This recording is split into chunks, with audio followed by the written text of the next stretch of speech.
Magandang araw Pilipinas. Welcome to CNS Vlogs PH. Our topic for today, 20 pesos, new generation currency, ETNEB, 20 pisong barya, 20 pesos na barya. Bago ang lahat, ay nais ko muna kayong batiin ng isang magandang umaga, magandang tanghali at magandang hapon sa inyong lahat. Good day everyone.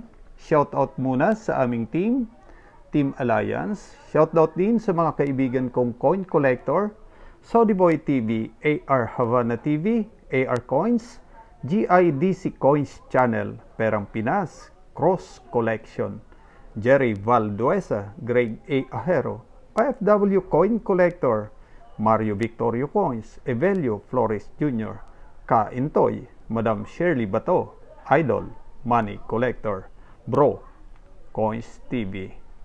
At shoutout din sa mga OFWs, sa mga senior citizen, at sa mga silent viewers. Shoutout po sa inyong lahat na mga kaibigan ko dito sa YT. At shoutout din sa mga kabarya natin at sa mga coin collector na hindi ko nabanggit. Shoutout din kay Rogelio Tapalla. Ayan, may YouTube channel din siya sa mga kaibigan ko dyan.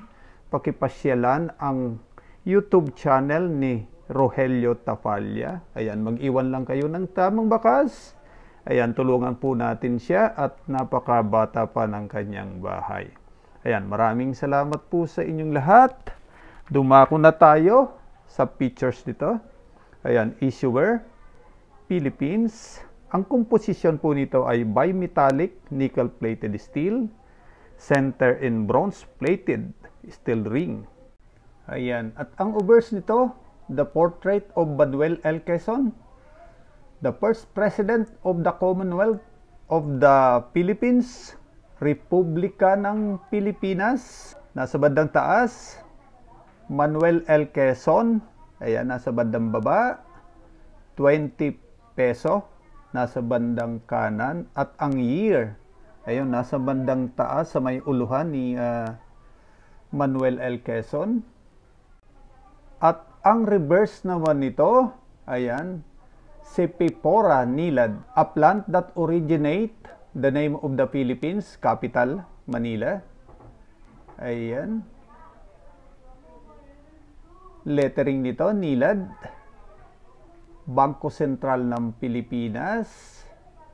At ang edge nito, plain with edge inscription of BSP at 6 angles.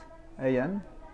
Lettering, may 6 na nakasulat na BSP. Ayan. Ayan, marami po akong 20 pesos. Ayan,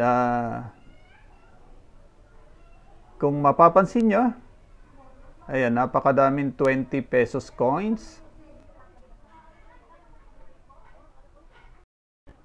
20 pisong barya ni Manuel L. Quezon. Ayan.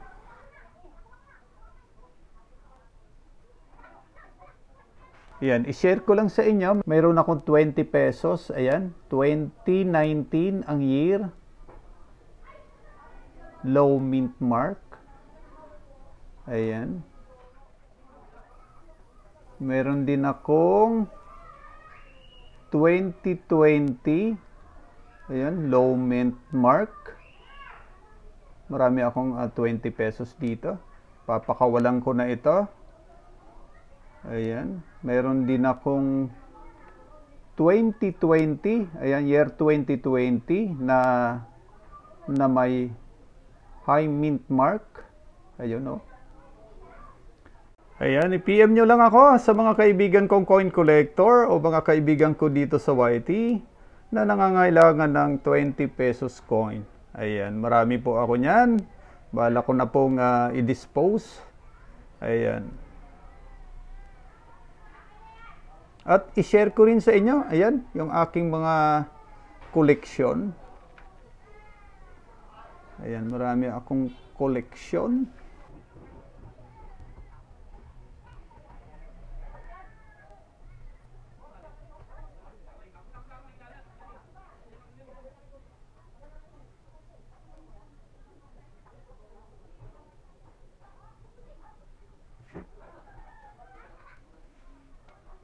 Ayan, sa mga nag-subscribe sa aking channel, maraming salamat po sa inyong lahat. At sa mga bago kong viewers, paki-like, share, subscribe at pakipindot na rin ang notification bell para updated kayo sa mga susunod kong videos. Maraming salamat po sa inyong lahat. Muli, stay safe, stay home, God bless. Diyos mabalas.